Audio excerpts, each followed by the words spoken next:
Um olá para todo mundo, graça e paz. Eu sou o pastor Bruce, pastor aqui na Igreja Metodista Filadélfia, em Governador Valadares. E esse é o nosso Café com Cristo devocional. Então seja bem-vindo, seja bem-vinda ao nosso Café com Cristo devocional de hoje. Gostaria de compartilhar uma palavra que fala sobre a cruz, a sua mensagem, as revelações que ela traz para cada um de nós. O que a cruz nos diz? O que ela nos revela e o quanto esta revelação pode nos afetar. É sobre isto que eu gostaria de falar hoje no nosso Café com Cristo devocional. Mas antes eu gostaria aqui de deixar um recado para nós. Ainda somos poucos no canal e eu não estou conseguindo enviar notificações para todos. Então, eu gostaria de pedir a você para que se inscreva aqui no canal, acione o sininho, para que o YouTube possa te notificar. E assim você pode estar conosco nesta mesa comendo do pão vivo que desceu do céu. Então se inscreva no canal e acione o sininho. Vamos lá? Gostaria então de compartilhar aqui uma palavra que se encontra na primeira carta de Paulo aos Coríntios, no capítulo de número 1, versículo 18, um texto que temos meditado no decorrer da semana. O texto diz assim: certamente a palavra da cruz é loucura para os que se perdem, mas para nós que somos salvos, poder de Deus. Até aí, que o Senhor Deus possa continuar ministrando aos nossos corações e que não seja o servo do Senhor hoje, mas que seja o Espírito do Senhor a ministrar, a falar com cada um de nós. Em nome do Senhor Jesus, Pai, eu oro e agradeço. Amém. Então eu gostaria de compartilhar aqui uma palavra que fala sobre as revelações da cruz, a nossa real condição humana. A morte de Jesus na cruz, ela foi um escândalo para os discípulos de Jesus. Aquele cenário, o sangue, os cravos, a coroa de espinhos, o escárnio, tudo aquilo escandalizou os discípulos. Então eles fugiram. A cruz foi um ato radical e escandaloso, porque é isto que o pecado faz. O pecado, ele escandaliza. O pecado faz sangrar. O pecado zomba daquele que peca. Então a cruz é um símbolo destas coisas. Nós, no decorrer do tempo, fomos perdendo a consciência das consequências do pecado na vida do homem. A Bíblia diz que o salário do pecado é a morte.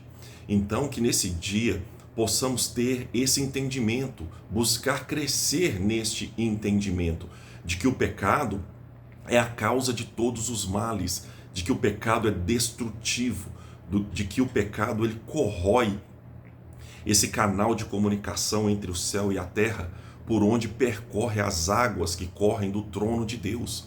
O pecado mata. Então, a cruz, ela foi uma forma de dar visibilidade, pelo menos mínima, do que o pecado é e das suas consequências.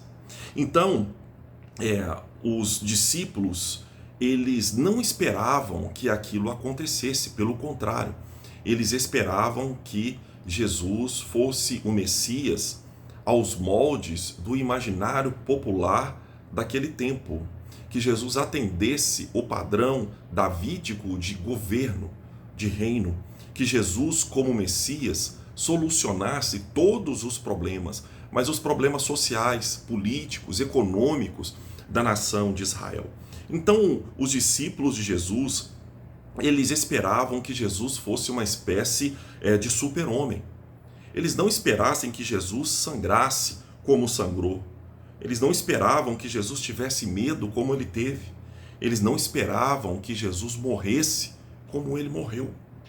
E ainda hoje nós caímos neste engodo espiritual. Quantas falsas expectativas nós criamos a respeito de Deus. Quantas esperanças criamos em cima daquilo que Deus não disse, em cima daquilo que Deus não é. Por isso precisamos cada vez mais crescer no conhecimento do Filho de Deus, nos aprofundar no conhecimento da palavra, voltarmos para as verdades do Evangelho. entender Deus, seus movimentos, propósitos, intenções, para que nós possamos viver uma vida alinhada à realidade do céu. Então, aqui os discípulos, eles fugiram porque eles criaram uma falsa expectativa a respeito de Jesus e a respeito do Messias de Deus. Então, falsas expectativas podem nos fazer fugir. Quantos não fugiram ou estão fugindo de Deus agora? Quantos estão desigrejados? Quantos não estão afastados da casa de Deus e da presença de Deus? Porque se frustraram com Deus, pelo menos dizem isto, né? Se frustraram com Deus, se frustraram por Deus não ter feito aquilo que eles esperavam que acontecesse. Se frustraram por não terem sido poupados das consequências dos relacionamentos de vida. E aí, por esta falsa expectativa, há então a construção de uma narrativa que vai dar legitimidade à fuga. Então, nesta manhã, eu quero trazer para você esta palavra de que quando nos voltamos para o Senhor, quando permitimos que Ele se revele a nós, nós voltamos para casa. A palavra diz que havia 2 discípulos de Jesus que estavam fugindo de Jerusalém, indo em direção a Emaús. No caminho, eles foram abordados por Jesus, mas o Cristo ressurreto. Eles não reconheceram Jesus, porque as expectativas, elas cegam, as falsas expectativas cegam. Então, eles caminharam até Emaús, chegaram no lugar aonde eles iriam estar, numa casa, convidaram Jesus para entrar, sentaram na mesa. E quando Jesus partiu o pão, eles reconheceram então Jesus. E ali houve uma grande revelação a respeito da pessoa de Jesus, o Cristo ressurreto. E nesse momento, neste exato momento, eles decidiram voltar para Jerusalém. Então as revelações, que vêm de Deus, elas sempre nos fazem voltar. Então eu gostaria de dizer para você nesta manhã, se abra para as revelações de Deus na sua vida, as verdades do Evangelho, por mais duras que sejam, por mais difíceis que sejam, são as verdades do Evangelho, mas as verdades do Evangelho sempre nos levarão a um lugar de vida.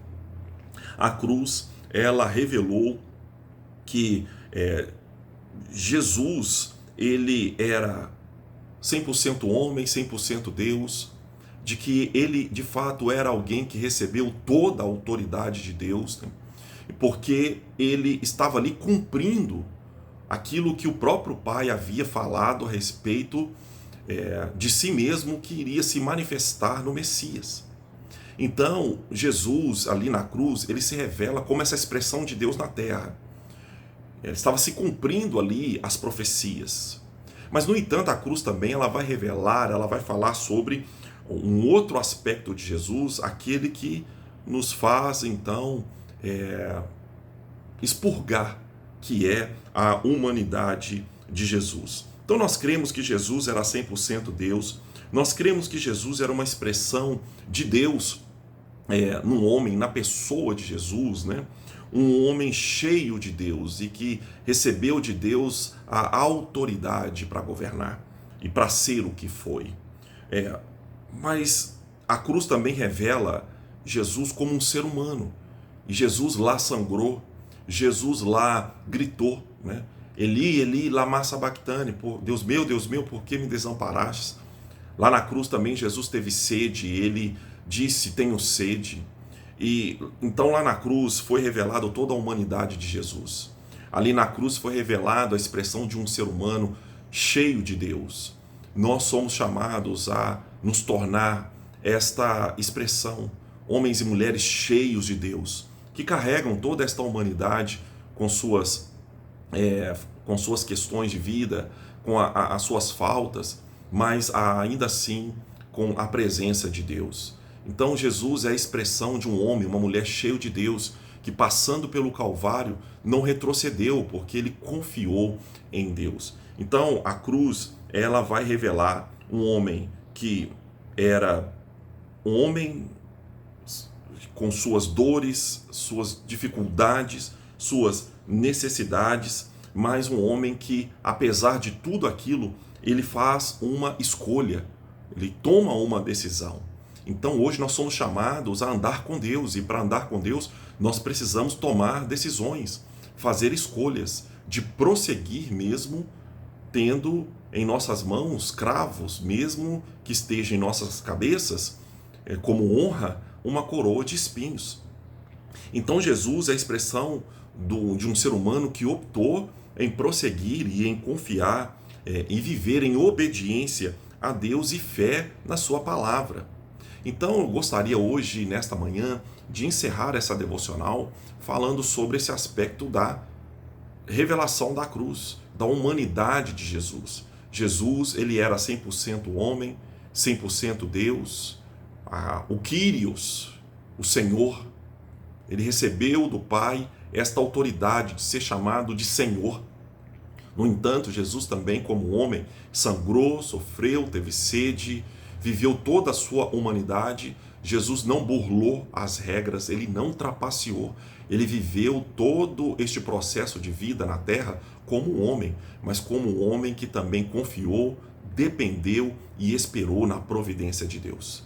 Então que Deus possa hoje te visitar por meio do seu Espírito, trazer a você revelações profundas a respeito de quem ele de fato é, de qual é a natureza do caminho a qual nós estamos trilhando, e de o quanto vale a pena confiar e esperar no Senhor.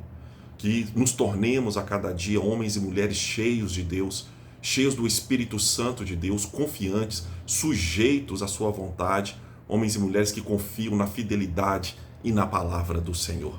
Que Deus possa te abençoar e te fortalecer. E se você estiver por algum motivo fugindo, quero dizer para você hoje que é tempo de voltar. Amém? Vamos orar? Senhor, eu quero te agradecer, Pai, pelo dia, muito obrigado por tudo que o Senhor tem feito por nós, e eu quero te agradecer por tudo aquilo que o Senhor irá fazer. Quero orar aqui por cada vida, vidas, ó Deus, que estão por algum motivo, talvez fugindo, por talvez estarem se sentindo frustrados, ó Deus.